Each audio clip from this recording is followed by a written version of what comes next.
mercado financeiro cobra o governo eleito a descer do palanque em favor da promessa de estabilidade fiscal. A reportagem é de Marcelo Matos.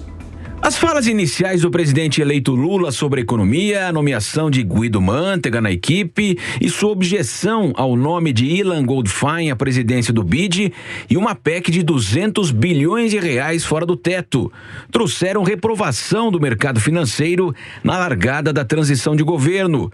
O presidente da CREF, Associação Nacional das Instituições de Crédito, Luiz Eduardo Carvalho, ressalta que é hora da descida do palanque da eleição. E venha para nossa realidade.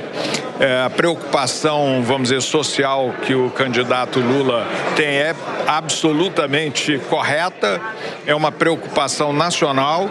Temos que fazer o máximo possível para melhorar as condições de vida do povo brasileiro, mas isso tem que ser feito com responsabilidade e responsabilidade fiscal acima de tudo. A CREF promoveu em São Paulo o debate O que esperar da economia e a realidade política. O ex-ministro da Fazenda, Pedro Malan, evitou entrevistas, mas ressalta que o apoio dos economistas dado a Lula estava condicionado ao equilíbrio fiscal.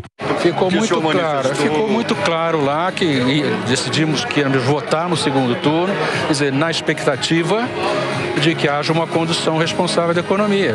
Essa é a minha expectativa.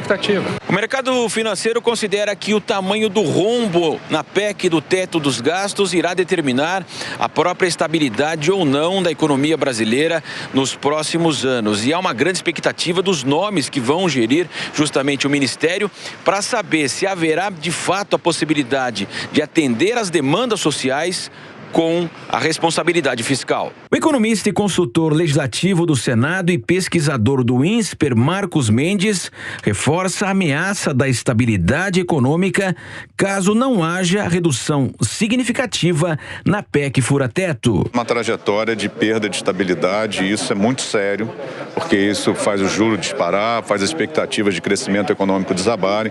Foi basicamente isso que aconteceu quando a gente teve o desastre lá no governo Dilma. O segundo problema é a ideia de tirar o Auxílio Brasil, Bolsa Família do teto. Porque na hora que você tira alguma coisa do teto, isso aí cresce sem limite, né? E acaba afetando também todas as outras despesas, porque as outras ficam lá comprimidas. E o terceiro problema é uma proposta muito mal desenhada de aumentar investimentos com base em aumento, em excesso de arrecadação. Não há que se falar em excesso de arrecadação quando você tem déficit no orçamento. Excesso de arrecadação é quando tem dinheiro sobrando. Quando tem dinheiro faltando, você não vai falar eu vou aumentar a despesa com excesso de arrecadação, porque não existe isso. O economista Eduardo Gianetti da Fonseca lembra que não atender às promessas de campanha, independente do vencedor, significaria um estelionato eleitoral os gastos sociais no país. Mas a equação precisa fechar. O crucial é o entendimento de que, passada essa fase excepcional, a dívida pública caminha para uma estabilização e um lento declínio. Mas as duas demandas terão que ser atendidas. A demanda de responsabilidade fiscal e a demanda de responsabilidade social.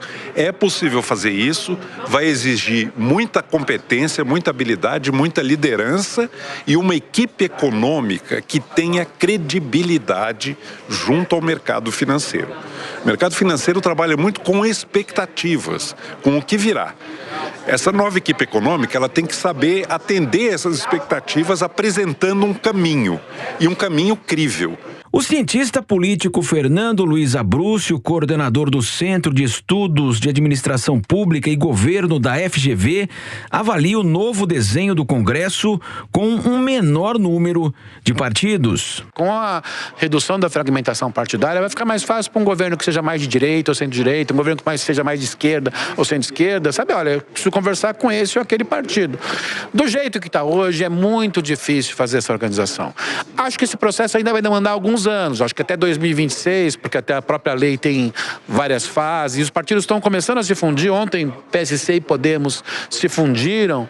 Nós vamos manter o nome Podemos, acho que na verdade o Podemos engoliu o PSC, foi basicamente isso, mas nós vamos ter mais clareza sobre os atores políticos, suas ideias, e de certa maneira isso também permite que haja menos aventureiros também, né? Partidos de ocasião, isso não é bom para a democracia.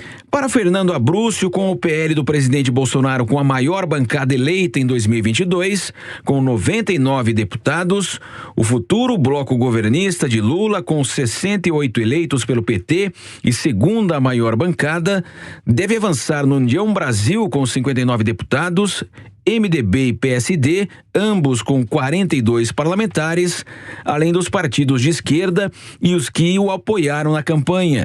No Senado, apesar dos 29 ocupantes vinculados ao bolsonarismo, o cientista político avalia que o presidente Rodrigo Pacheco administra uma maioria de 45 senadores, de um total de 81 parlamentares, e não haverá governo sem uma coalizão partidária.